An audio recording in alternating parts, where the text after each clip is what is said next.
Welcome back to the Marvel Movie Minute, a daily podcast which we disassemble a film from the Marvel Cinematic Universe in one-minute chunks and then examine it in obsessive and occasionally hilarious detail. I'm Kyle Olson from the Swashbuckling Ladies Debate Society podcast. Hey, and I'm Rob Cabasco. And Kyle. Yes, sir. You know, I know these times are not normal. If you're listening to this in normal times, that's great. Envy you. We envy you, future people. But, you know, right now, not normal times. We're probably not and should not be having any parties. However, inevitably, we will come back to normal times. And when you have a party and you have a big party, inevitably, we're all going to have to deal with an awkward situation at any party. And that situation will be one of your friends who sort of imbibes too much and becomes inebriated. What do we do in that situation? Well, our good friends at WikiHow have posted a helpful guide on how to deal with inebriated friends at a party. Now, in this list, this is interesting. It's 9 things. The first 3 deal with what you can do before the party starts, which this is really important. So number 1, preparation. Know just how drunk your friends want to get. It's a good thing. Oh, yeah.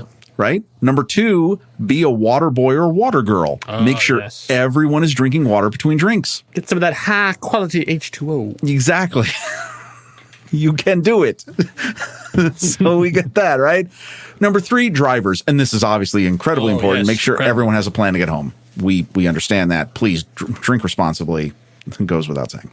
Now, once you've done that, okay, now you're in the party. What do you do? So here's a few things. 1, just take their beverages away. That might be difficult, but you can do that. 2, you got to stop drinking. Like if you're at the party and you're drinking, you can stop drinking as well. Number 3, don't let your friends wander off. Oh, yes. Important as well.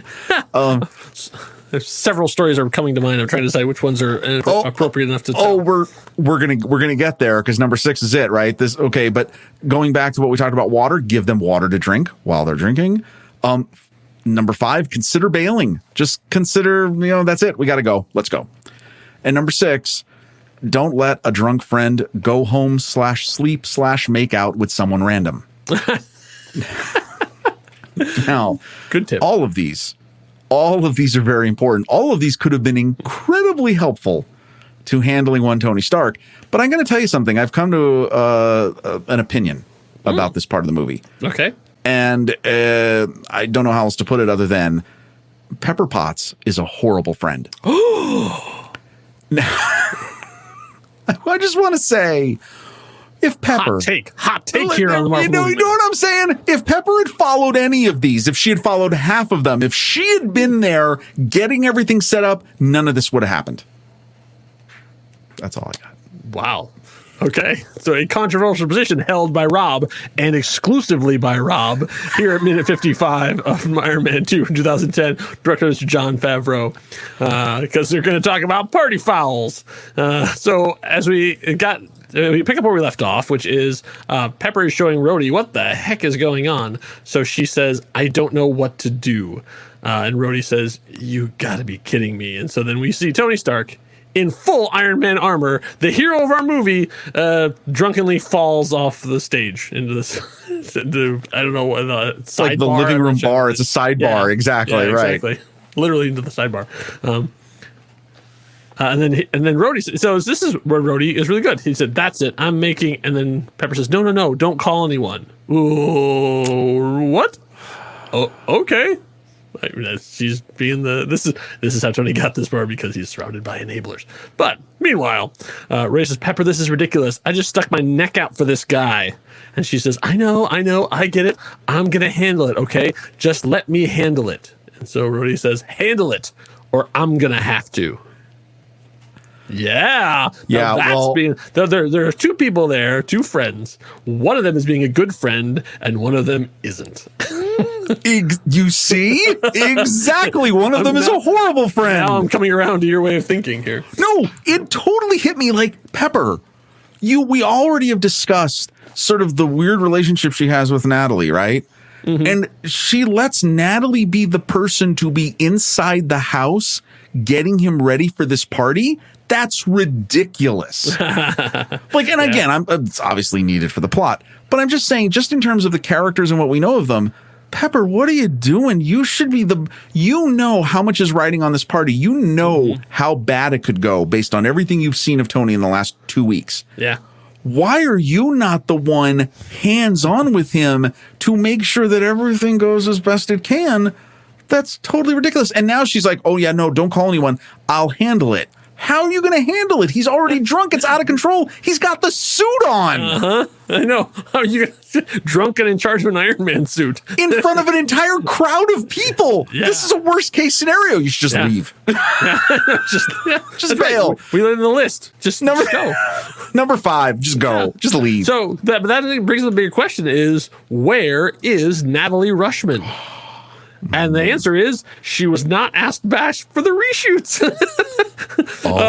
In the original version of this, she is very much there and a part of the problem. Like, she is doing all of the bad things that Tony is doing, and being much more like flirty in it. Wow, that would have changed the. When we get to the end of the sequence, we'll talk about what the alternate version was. But yes, but she was very much there. And this, you do not see her through almost this entire sequence. Well, I like though, but see, okay, that's interesting. I wasn't aware of that. I love that the way this plays out though, because she's done all the work she needs to do. She's put the powder keg in the middle of the room. She's connected the fuse. Yeah. She's wound the fuse. She's lit the fuse, and she's bailed. Like, that's actually perfect. And so anyway. I think then we get to, I think, probably the lowest point in the entire Marvel Cinematic Universe. Possibly the worst scene in the whole thing, which is our hero urinating on camera. Star-Lord has some bad stuff, but, like, this is pretty low. And I know that was the point, but at the same time... okay. Is it worth it for this dumb joke? Well, yeah, because it's Tony absolutely hitting rock bottom.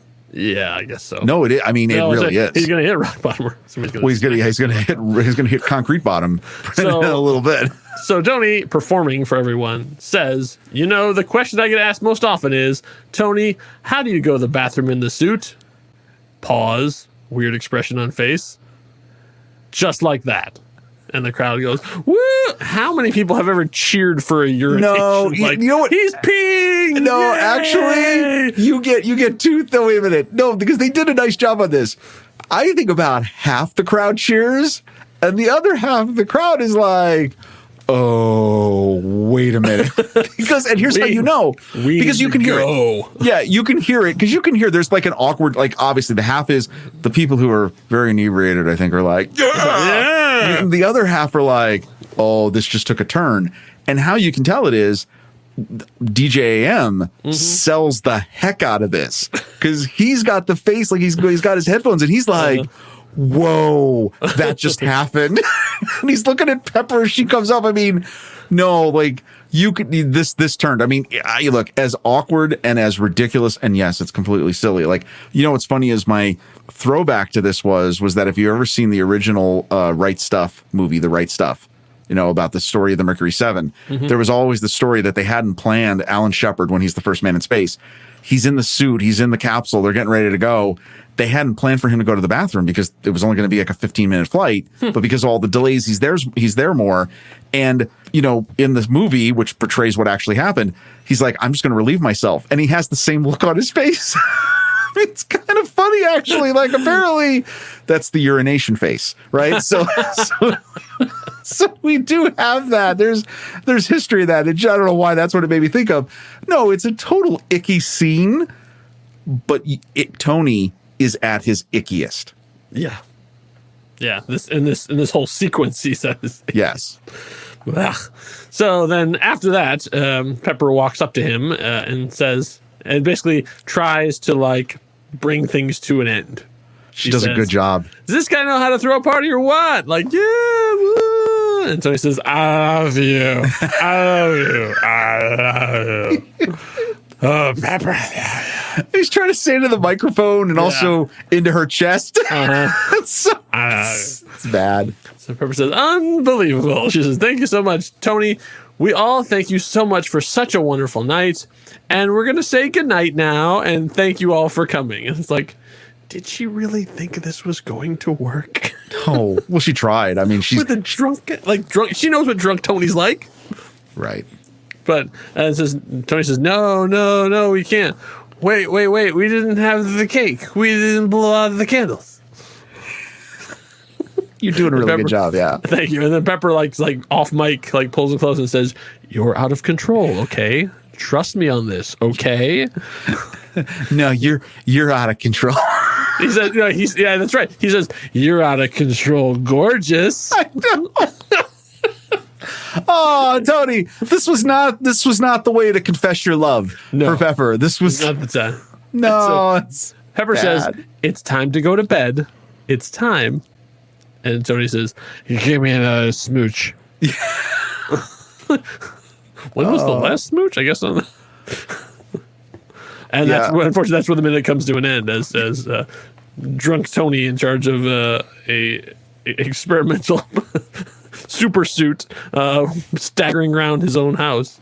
So a couple things about the way that this is laid out and directed, which is really brilliant. I mean, there's a couple things here I absolutely love. Interspersed with this, we've got the very serious look of Rhodey just looking on at this like, nah, this isn't going to work.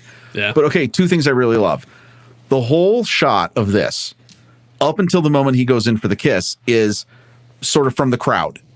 And it's just constantly, going back to different people in the crowd's faces, expressions. You got some of the ladies who are so disappointed that the party's going to end, right? But then when he goes in for the kiss, we've now reversed the shot, super close, basically standing right by them, looking at the audience. Yeah. And that's really cool because it really brings you into, oh, here is the first real tangible proof that there's a relationship brewing. A relationship more than just work colleagues. And so I think you have that. But here's the production design of this that I just absolutely, I am sure all the lighting guys on this movie just thought this is the easiest day ever for us. The light that the arc reactor prop gives off on Gwyneth Paltrow's face is perfect. It's right, he is slightly taller now. Right. In the suit. So like the light is then hitting her at a different place than it is when they're normally. Exactly. And it's much brighter because it's within the confines of the suit. It gets magnified. Yeah. Okay, it's perfect. You get to see it's harsh light, but it works so well. You get to see her expressions and the way she is fully lit up because she's literally trying to light herself up to try to be this front-facing person to try to defuse the situation, she's appease trying to be the audience. The grown-up in the room. Yes. Oh, I love the lighting. And again, that's an awesome day because you didn't have to do anything. The light's right there. Like, again, lighting, what's the greatest part? Lighting and sound. Get the microphone as close to the person as possible. Get the light. Done. Costume people, thank you. You made our day very easy. Would that be a costume or would it be props? That's interesting. I mean, I knew it'd probably under the special effects team because they have to put him into it. Right. Interesting. But it really it makes for a really great effect and really accentuates Pepper being this, which you haven't seen her be so animated. Yeah. True. So it really is highlighting that in the scene and it just works really well. And honestly, if it's just that's the way it worked because he's wearing the suit, kudos to everybody because it just really does. It adds so much to the exchange between them in this moment. So let's circle back then to the top of the show then. So what is your big beef with Pepper? She's a horrible friend. She should have been there. She shouldn't. I don't know why she would have allowed. Like, what's the off-screen conversation that says, okay, he's going to have this party. Natalie's going to have this party. It's going to be a disaster. I'm really worried. Yeah. Okay, I'll take care of it. No, when I'll he take care of shows up it. in the suit, I think that's probably when you should have been like, okay, everybody out. No, I mean, there's all that. It's just the whole. But he's already. What I think the implication is because the last time we've seen him is downing the martini in his bedroom. Yes, he's already buzzed pretty good by the time the suit's on and he shows up at the party. Yeah. So again, there's a lot of fill in the blanks here, but. The party started and he was like milling his way around and someone's like, where's the suit? Put on the suit. And he's like, you want to see the suit? I'll go put on the suit. Hang on just a minute. Or 15 minutes later because it's not that fast anymore. It's faster, but it still has all the stuff. And then he comes out in the suit. Or do you think it's like, hey, everybody, so this is time to start the party because the Iron Man's here. Woo! Repulsor. No, I think he shows up in the suit. Here's why. Okay. He's so compromised because of the poisoning. Mm-hmm. And you know what I mean? We've got the issues of it. He's certainly worried about how he looks, right? What can people see? The suit obviously conceals a lot of that. And two, if this is his last party and he can do whatever he wants, what he wants to be is the hero that everyone portends him to be. And that's him in the suit and having a blast and doing things in the suit. Here, take it another level. I get to do things in the suit that no one's ever seen before. And that's only going to make them even crazier and love me even more. And I'm going to be the total star of the show. And that's what I'm going to do. So once again, I come back. Pepper should have been okay. There. So then, armchair friendship. What should Pepper have done? Oh, she should have been with him right from the beginning and said, "Look, you're not drinking anything." She should, and honestly, had she been there in this moment, she may have known. That may have been a better moment for him to actually reveal to her what is going on with him. So I think you could have just inserted yourself in that situation and said, "Look, I'm worried. You have no bull crapping around. This is serious. There's a lot of people going to be here tonight. We are not going to make this turn into a disaster because she's now been already with him where something innocuous turned into a disaster. Having a Sunday brunch, watching a race outside a window turned into something the worst case possible. She's like, look, no, we're taking charge of the situation. And I'm just not going to let that happen. I just find it weird that she knew somebody had to assist him in getting ready for the party. Why she would allow Natalie to do it? Because that's Natalie. She's the CEO of Stark Industries now. She has got stuff to do. This is Natalie's job is to manage Tony. She's been she's been in the job a week. Yeah. So Pepper's a busy woman. Yeah. Oh boy. But I still love though. She's a horrible friend. She's a great CEO. It's fine. But I also I do like this whole moment of where him being drunk and he is kind of now revealing his feelings for her. Mm-hmm. And it's such an awkward, ugly, icky situation. But I do like this because it is kind of, she is, I think, understanding more of her role in Tony's life. Like, I think that's what a lot of what's happening too is that, I am part of you in sort of that spousal relationship where, I am the person that you can rely on to trust with the big secrets and your big vulnerabilities and all of these other things. This movie is such a deep relationship-driven love story. Oh, sorry, something just involuntarily just came up in my throat there when you said that. It's weird how that happened. But boy, the thing that I think we've learned is that when you're throwing a great party, it's hard to know if it's a great party or not. It's the same way like when you're doing a podcast, it's hard to know if it's doing great. The only way to really know is to get reviews. It's afterwards that people listen and then come and say, actually, that was a great party or that was a great podcast. And you can do that on almost all the podcasting software there is. You can do it on Apple Podcasts. You can do it on Google Podcasts. You can do it on Pocket Cast, whatever you use. There's a way for you to give feedback to let us know if you're enjoying the party that we're throwing. And I promise we won't be blasting any ice sculptures or urinating on camera. That's a guarantee from the Marvel Movie Minute to you, listener.